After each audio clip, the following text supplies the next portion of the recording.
এটাই হচ্ছে মাযহাব, যেটা না মানলে অবশ্যই একজন মানুষ ইসলাম প্র্যাকটিস করতে পারবে না। সবাই তো আর কোরআন সুন্নাহর সব জ্ঞান লালন করে না, করে? সবাই কি কোরআন সুন্নাহর সমস্ত জ্ঞান লালন করবে? কোরআন এবং হাদিস ফলো করতে হবে। তো কোরআনের সব আয়াত কি আমি জানি? সব আয়াতের ব্যাখ্যা আমি জানি? হাদিসের সব হাদিস কি আমার মুখস্থ আছে বা ব্যাখ্যা আমি জানি? জানি না। যেহেতু আমি কোরআন এবং হাদিসের সব কিছু জানি না, আংশিক জানি, তাই আমার জ্ঞানটা আংশিক হবে। এখন আমার সামনে একটা মাসআলা পড়ে গেল, যে মাসআলা সম্পর্কে আমার জ্ঞান নাই, তখন আপনি কি করবেন? নিশ্চয়ই কোনো আলেমকে জিজ্ঞাসা করবেন, কোনো বড় পীর সাহেবকে জিজ্ঞাসা করবেন, বা যিনি বরেণ্য স্কলার তাকে জিজ্ঞাসা করবেন। তিনি আপনাকে কোরআন সুন্নাহ গবেষণা করে একটা ইস্তেহাদ বা ফতোয়া দিবেন। এই যে আপনি তার মতটা নিলেন, এটাই মাযহাব। এটা খারাপ কিছু না, এটা পথ, মানে তার মতটা নেয়া। এটা না নিলে সাধারণ মুসলিমরা তো আর দিন পালন করতে পারবে না। সবাই তো আর বড় আলেম না। সবাই কি আলেম? যিনি বরেণ্য আলেম, যিনি কোরআন হাদিস সব পড়ে ফেলছে, তার ব্যাপার ডিফারেন্ট। সে নিজেই মুস্তাহিদ, তার তো আর মাযহাব মারার প্রয়োজন হচ্ছে না। সে তো নিজেই মুস্তাহিদ, সে তো নিজেই গবেষণা করে একটা রায় বের করতে পারে, তার তো আর মাযহাব মারার প্রয়োজন হচ্ছে না। তারপরেও এখন এই যুগে এই সৎসাহস কয়জনের আছে যে বলতে পারে কোরআন সুন্নাহর সব জ্ঞান আমি জানি? বলতে পারবে? এই কারণেই বরেণ্য ওলামায়ে কেরামরাও পর্যন্ত তাদের পূর্ববর্তীদের মাযহাবটাকে কি করেন? ফলো করেন। যেটা ফলো না করলে আপনি কিন্তু ইসলামটা পরিপূর্ণরূপে বুঝতে পারবেন না। সমস্যা হয়ে যাবে। আংশিক জ্ঞান নিয়ে যদি আপনি কোরআন সুন্নাহ গবেষণা করে মাসআলা বের করতে চান, সমস্যা হয়ে যাবে। আপনি বিভ্রান্ত হয়ে যেতে পারেন, যেহেতু সব জ্ঞান আপনার নাই। যেমন কিছু মানুষ বিভ্রান্ত হয়ে গেছে, কোরআন সুন্নাহ গবেষণা করে বলছে যে হাদিস আর মানার দরকার নেই, কোরআন মানলেই হবে। হ্যাঁ, এরকম অনেক মানুষ বের হয়েছে এখন। অনেক মানুষ দেখলাম সেদিন বলছে যে কোরআন সুন্নাহ গবেষণা করে দেখেছে যে নবী সাল্লাল্লাহু আলাইহি ওয়াসাল্লাম শেষ নবী নন, আরো নবী নাকি আসতে পারে, নাউজুবিল্লাহ। কোরআন সুন্নাহ গবেষণা করে সে তার ওই ভাঙাচুরা বুদ্ধিতে বুঝেছে যে লা ইলাহা ইল্লাল্লাহ কালিমা একবার মুখে পড়লেই হবে, আমলের কোনো দরকার নেই।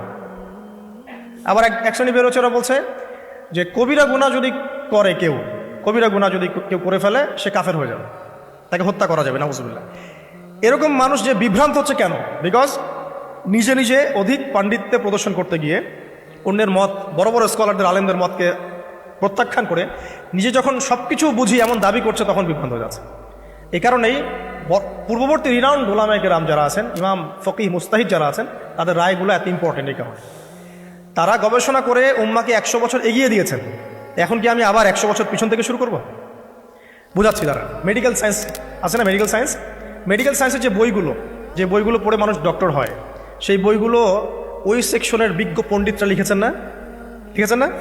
এখন কেউ যদি ডক্টর হতে চেয়ে বলে যে আমি এই বইগুলো পড়বো না, আমি আবার নতুন করে বই লিখে বই হয়ে পড়ে ডক্টর হবে? যদি করতেও পারে, তাও তো আর সে 100 বছর পিছায় গেল। বুঝাতে পারছি না মনে হয়। কেউ ইঞ্জিনিয়ার হতে চায়, ইঞ্জিনিয়ারিং পড়তে গেলে তাকে অনেক বই পড়তে হয় না? প্রামাণ্য কিছু বই পড়তে হয়। সেই বইগুলো কে লিখেছে? বড় বড় ইঞ্জিনিয়াররা লিখেছে এই সূত্রগুলো, তাই না?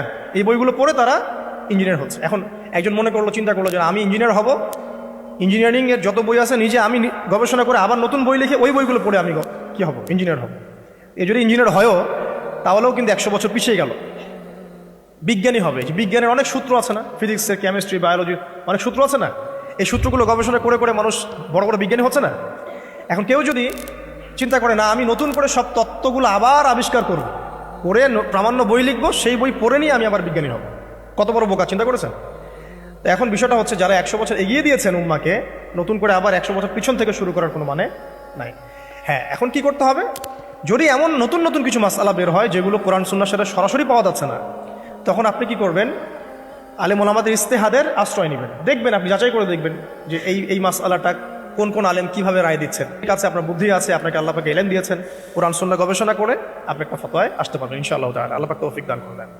যেটা বলছিলাম, শর্ট করে বলি, যে আল্লাহ পাক আমাদেরকে পৃথিবীতে নামিয়ে দিয়ে এতিম ছেড়ে দেন নাই। কোরআন সুন্নাহ দিয়েছেন, একটা রোল মডেলও দিয়েছেন। কোরআন সুন্নাহ নাজিল করেছেন, এটা দিয়ে ইসলামকে পরিপূর্ণ করেছেন, ঢোকানোটা বের করার কোনো সুযোগ নাই। একই সাথে আল্লাহ পাক রাসূল সাল্লাল্লাহু আলাইহি ওয়াসাল্লামের আদর্শ সামনে রেখেছেন, এটাকে ফলো করে আপনাকে কোরআন সুন্নাহ মানতে হবে।